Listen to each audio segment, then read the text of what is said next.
কুয়েতে অপরাধ যেন থামছেই না। একের পর এক অপরাধ এবং অপরাধী ধরা পড়তেছে। যারা অপরাধ করে এবং তাদেরকে ধরার জন্য আলাদা লোক থাকে।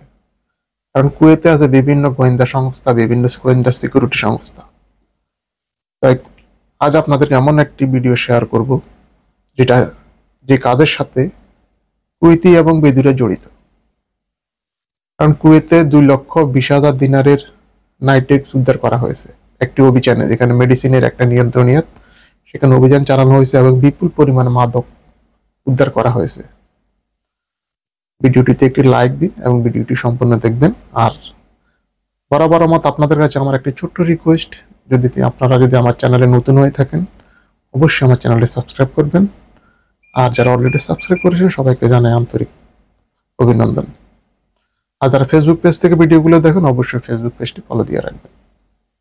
কুয়েতে এমওআই 2,20,000 কুয়েতি দিনার মূল্যের নারকেটিক্স উদ্ধার করছে এবং এর সাথে জড়িত থাকা সন্দেহভাজন 8 ব্যক্তিকে গ্রেপ্তার করা হয়েছে, যার মধ্যে 4 জন কুয়েতি নাগরিক এবং 4 জন বেদু। কুয়েতে অভ্যন্তরীণ ওষুধ নিয়ন্ত্রণ মন্ত্রণালয় সাধারণ অধিদপ্তরে বিভিন্ন এলাকা জুড়ে তীব্র নিরাপত্তা অভিযান পরিচালিত হয়, যার ফলে 4 জন কুয়েতি নাগরিক এবং 4 জন বেদু সহ 8 জনকে সন্দেহভাজন গ্রেপ্তার করা হয়।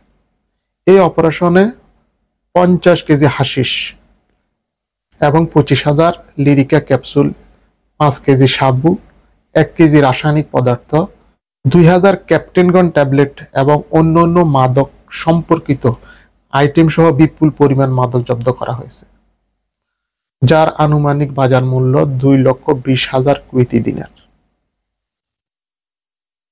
সন্দেহভাজন এবং বাজেয়াপ্ত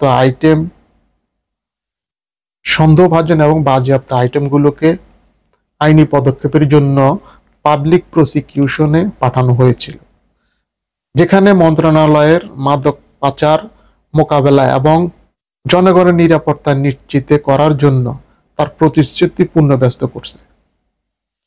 কুয়েতে প্রতিদিনই চলছে বিভিন্ন ঘটনা, যেভাবে এখন অপরাধী দেশি হোক আর বিদেশি হোক, কুয়েতের আইনের কাছে কারো ছাড় নাই। কারণ কুয়েতের আইন সবার জন্য সমান।